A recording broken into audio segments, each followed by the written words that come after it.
프랑스의 오르세 미술관과 로댕 미술관에 가면 우리가 잘 아는 생각하는 사람이라는 조각상이 있습니다.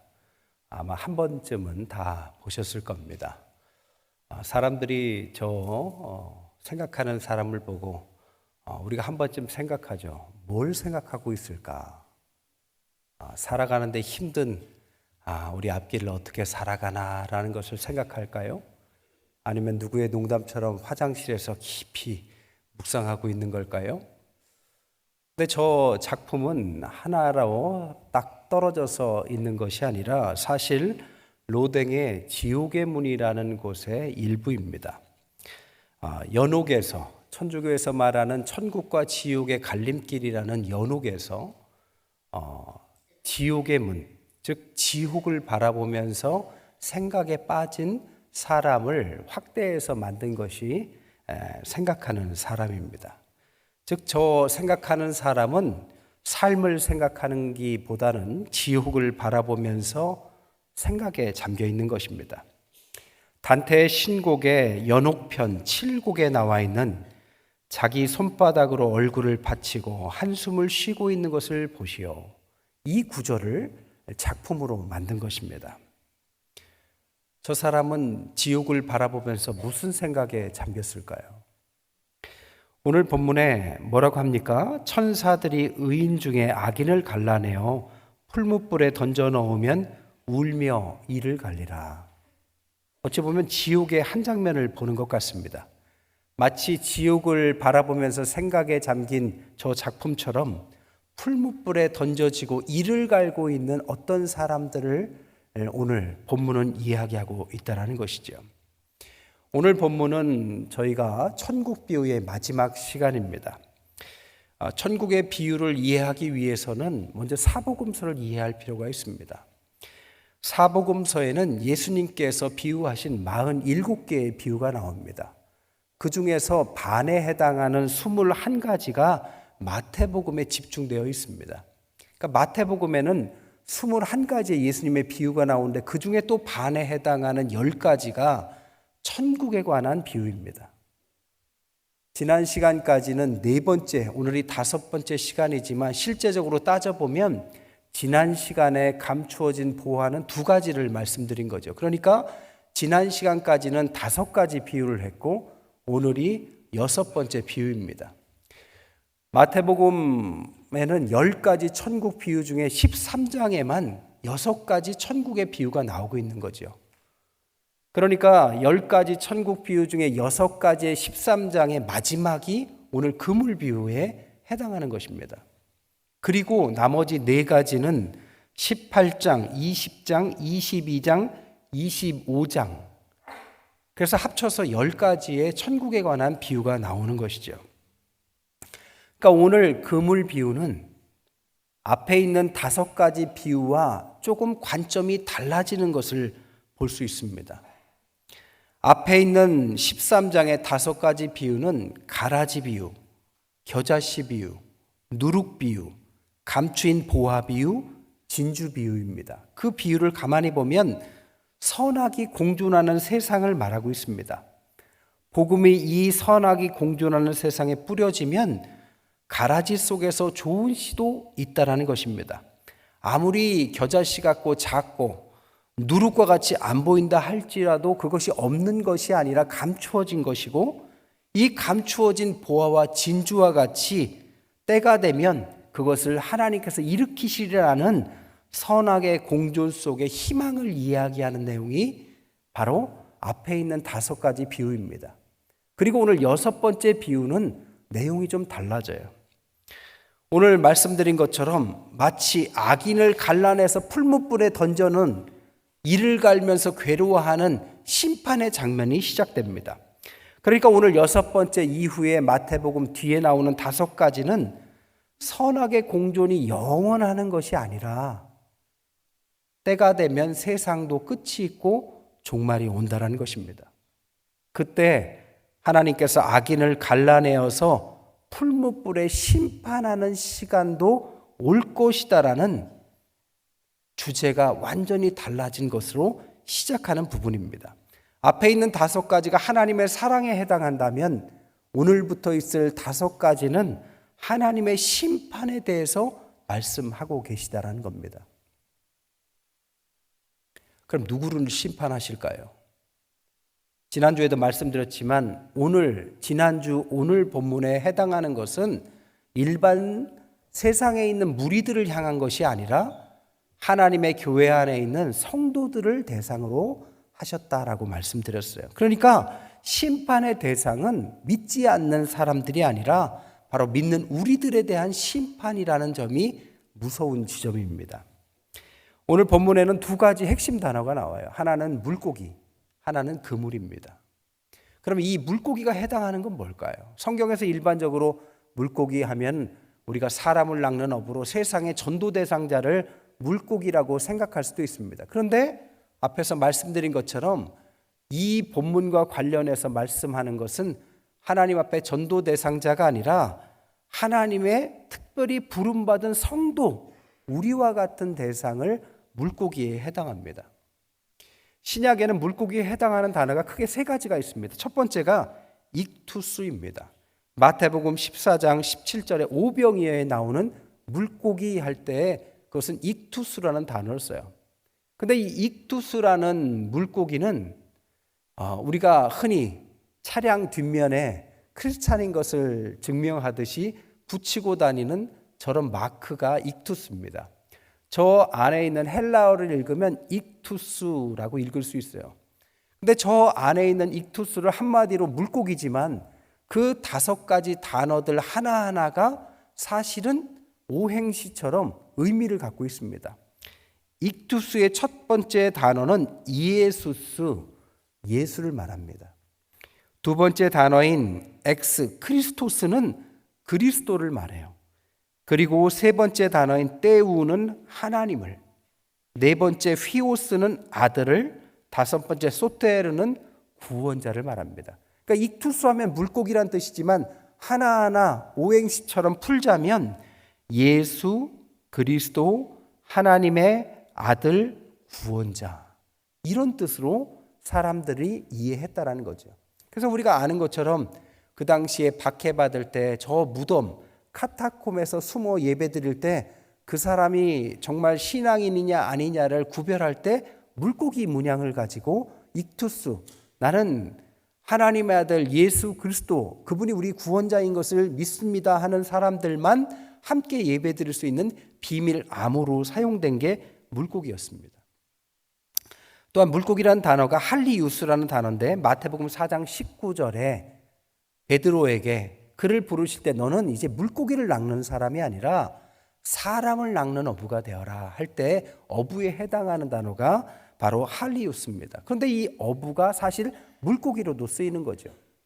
그러니까 베드로에게 주님께서 제자로 부르실 때 너는 물고기인데 어떤 물고기냐? 그냥 물고기가 아니라 사람을 낚는 물고기다.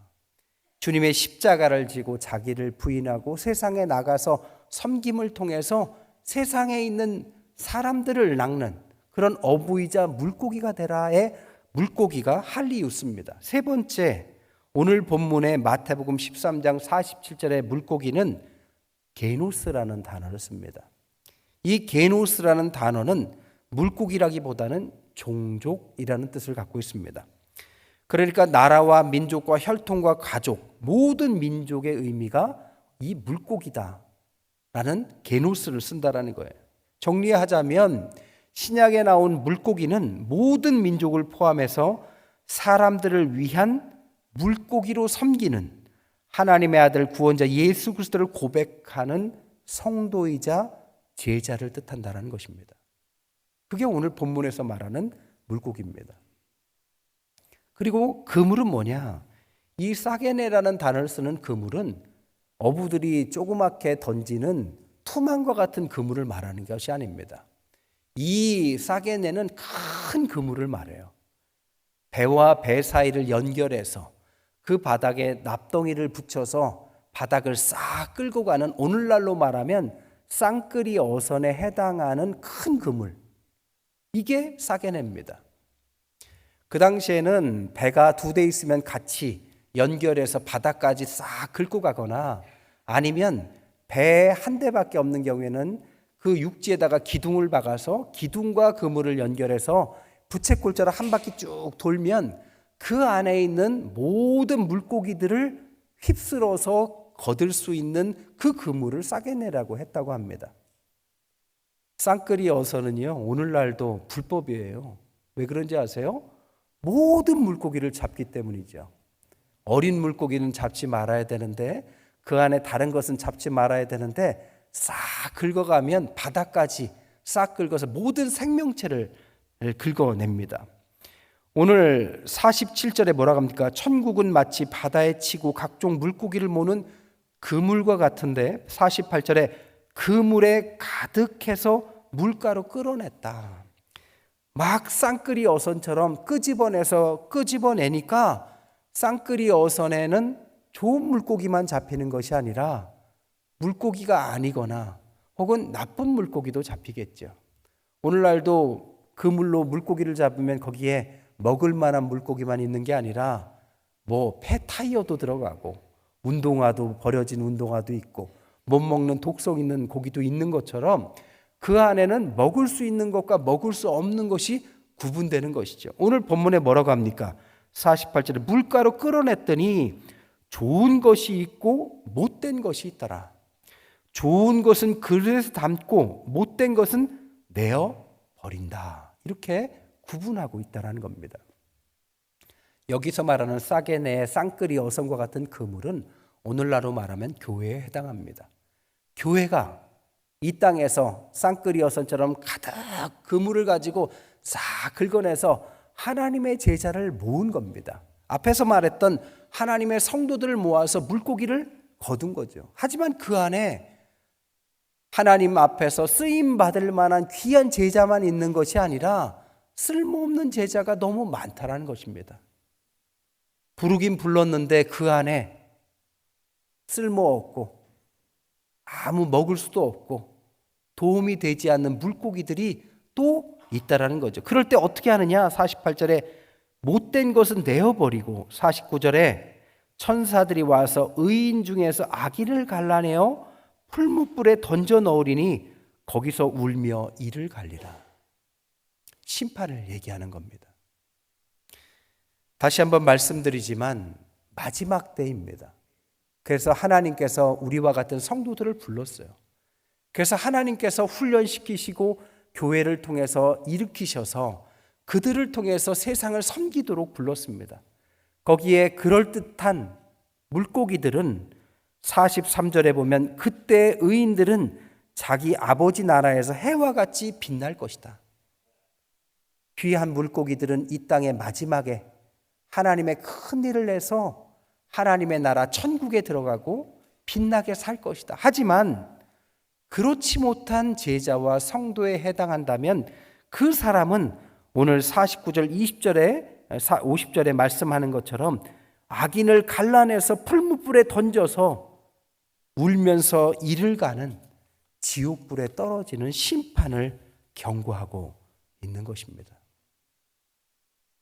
그리고 오늘 본문이 여기서 끝이 나지만 나머지 4개의 비유를 통해서 앞으로 이것에 해당하는 성도들은 아무리 교회에 있다 할지라도 하나님의 천국보다는 지옥에 빠질 수 있다라는 엄중한 경고를 하고 계시다라는 것입니다. 그럼 천국에 가지 못하는 대상인 4가지는 뭘까요? 첫 번째로는 마태복음 18장 23절부터 25절에 있는 용서할 줄 모르는 종의 비유입니다. 임금이 1만 달란트를 탕감해 줬더니 길 가다가 자기에게 빚진 100달란트를 용서하지 못하는 용서에 관해서 말하는 거죠. 그 당시에 1달란트는 노동자 하루의 임금입니다. 1달란트가 6,000데나리온입니다. 그러니까 1달란트는 16년치 일당입니다. 1만 달란트니까 16만 년에 해당하는 일당이에요. 그러니까 임금이 우리에게 탕감해 준 것은 영원에 가까운 빚을 탕감해 준 거죠. 근데 우리는 고작 100일치 우리에게 빚진 사람을 용서하지 못하는 것을 임금은 용서하지 않겠다라는 비유가 18장에 나오는 용서할 줄 모르는 비유입니다. 거기서 말씀하시죠. 내가 너를 불쌍히 여겨서 이렇게 용서해 줬는데 너는 당연히 그를 용서해 주는 것이, 불쌍히 여기는 것이 당연하지 않았느냐? 하면서 18장 35절에 마음으로부터 형제를 용서하지 아니하면 나의 하늘 아버지께서 너희에게 이와 같이 하실 것이다. 첫 번째, 우리가 아무리 교회를 다니고 마지막 때 교회 하나 있다 할지라도 하나님의 천국에 들어가지 못할 첫 번째 위험성은 용서하지 못하는 사람입니다. 용서는 우리의 마음밭이 좋아서 인격이 훌륭해서 하는 것이 아닙니다. 내가 참을 수 없을 만큼 나에게 희생을 강요하고 상처를 준 사람이라 할지라도 하나님께서 우리를 용서하신 것이 너무 크고 영원한 것이기에 그것에 비교하면 아무것도 아니다라는 마음으로 탕감해주는 용서를 뜻하는 것이죠. 두 번째, 천국에 가지 못하는 두 번째 경고는 마태복음 20장 1절부터 16절입니다. 포도원 품꾼의 비유입니다. 주인이 포도원 일꾼을 구하는데 3시, 6시, 9시, 11시, 12시 5번이나 품꾼을 구하죠. 그런데 아침 일찍 온 품꾼과 저녁에 1시간 전에 데려온 품꾼의 품삯을 똑같이 했더니 아침에 데려온 품꾼이 그것에 대해서 불평을 하는 내용이죠. 왜 아침에 온 나와 저 사람이 똑같이 일한 것이 아닌데 왜 같은 일당을 줍니까? 일면 타당한 부분이 있지만 천국의 비유로 말하자면 주인이 말하기를 너나 그 사람이나 내가 고용한 것이고 너도 1데나리온이라고 분명히 약속을 내가 지켰다 하면서 그렇게 말씀하시죠. 즉 이것은 감사를 잃어버린 먼저 구원받은 사람에 대한 말입니다. 하나님 앞에 먼저 구원받은 것은 은혜인데 늦게 구원받은 사람에 대해서 나는 저 사람들보다 훨씬 더 일을 많이 하고 공로를 쌓았는데 왜 내 의의는 인정해 주지 않습니까? 하는 사람에게는 경고, 천국에 들어가지 못할 위험이 있다라는 엄중한 경고가 있는 것이죠. 요즘에 교회에 새가족들이 많이 오고 계세요. 새가족들이 매주 이렇게 오시는 것도 감사한데 요즘에 교회에서 여러 가지 봉사 좀 해주실 분이 있느냐 하면은 다 새가족들이 그렇게 헌신을 하세요. 지난주도 누가 어린이들 차량 운행을 좀 해주십사 하고 지원자를 모집했더니 2분이 지원하셨는데 다 새가족이었습니다. 우리 헌가족들은 뭐 하시는 거예요? 나는 그 전에 많이 했으니까 양보하자 이렇게 생각하십니까? 마태복음 20장 16절에는 나중된 자가 먼저 되고 먼저 된 자가 나중될 수 있다라고 순서와 무관한 구원을 말씀하십니다. 새가족들이 와서 좋은 마음 갖고 그러면 참 훌륭한 일이다 하면서 선의의 경쟁을 해야 합니다. 우리도 질 수 없지, 우리도 더 힘을 내자 하면서 선의의 경쟁을 한다면 그 긴장감으로 우리는 더 주님의 일을 많이 할 수 있는 것입니다. 그렇지 않고 나는 고참이고 많이 했으니 너희들이나 해라 하면서 자신의 의의를 내세우는 사람은 천국에 가지 못할 위험성, 경고등이 켜진 것입니다. 세 번째로는 마태복음 22장 2절부터 14절에 있는 아들의 혼인잔치 비유죠. 임금이 자신의 아들의 혼인잔치에 사람을 초청하는데 1차적으로 사람들을 데리러 심부름꾼을 보냈더니 사람들이 자기 밭일이 바쁘다, 자기 사업이 바쁘다라고 그 심부름꾼의 초청을 모욕을 주고 거절하죠.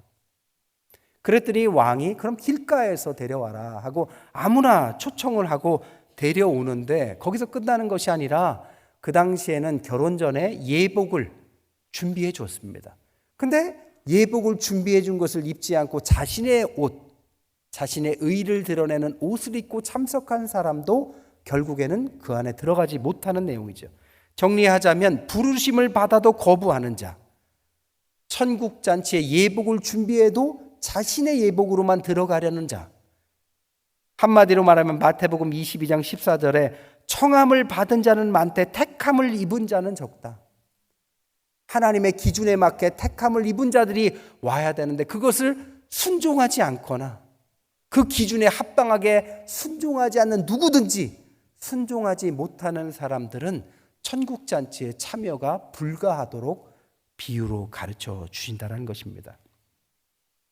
마지막 네 번째로는 마태복음 25장 1절부터 13절의 열 처녀 비유죠. 아시다시피 다섯 처녀 둘 다 열 처녀 다 등을 준비했는데 다섯 처녀는 그 기름이 부족했습니다. 신랑이 올 때 그 기름이 부족해서 결과적으로 신랑이 왔을 때 기름을 사러 갔다 오니 문이 닫혀서 못 들어가는 것을 말하죠. 신랑이 오기까지 기름을 충분히 준비하지 않은, 성령의 충만함을 준비하지 않은 신자들을 위한 이야기입니다. 그래서 마태복음 25장 13절에 그런즉 깨어 있으라 너희는 그날과 그때를 알지 못한다 라면서 깨어 있는 것을 말합니다. 즉 영적인 게으름에 빠진 신자 안 된다라는 것을 말씀하죠.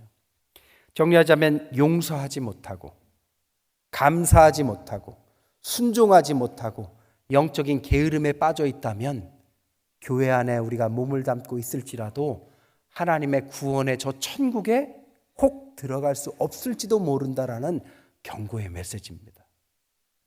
오늘 본문이 이야기하는 것은 우리에게 협박과 공갈, 경고, 두려움을 그냥 그 자체를 주려는 것이 아닙니다.